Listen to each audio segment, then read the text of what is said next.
Ba rồi sau đây bông ổnថ្ងៃនេះវិធីសាស្ត្រថ្មីរៀនចិញ្ចឹមនេះម្ដងបងប្អូនទឹកកៅរុយបាទនេះកន្លែងយើងចិញ្ចឹមបាទមានបន្លែមានអីហើយឥឡូវទឹកកៅរុយយើងញាស់ចាប់ផ្ដើមញាស់ហើយអញ្ចឹងយើងដាក់បន្លែđểចិញ្ចឹមបាទនេះស្ញេះញាស់បានល្អនេះជាទឹកកៅរុយបាទរៀនចំលើកទី1សង្ឃឹមថាជោគជ័យបាទសម្រាប់ឲ្យមន់ស៊ី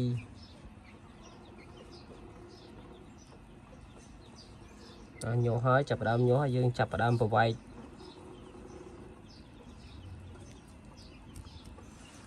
ដាក់ក្នុងកន្លែងយើងចិញ្ចឹមបាទលើកទី1ចាប់ផ្ដើមរាយបន្លែប្លុកដើម្បីយើងចាក់ទឹកកៅយើងចូលហើយរៀនលើកទី1ទេ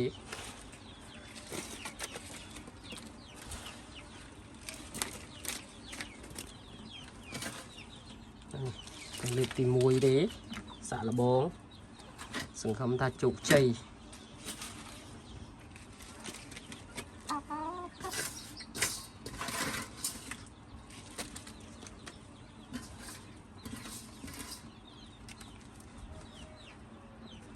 បាទយើងរីបន្លែផ្លែឈើហើយ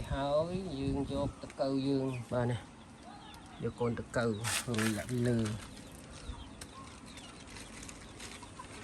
សង្ឃឹមថាជោគជ័យកូនតកៅយើងច្រើនបានញាស់ណាស្ញេះ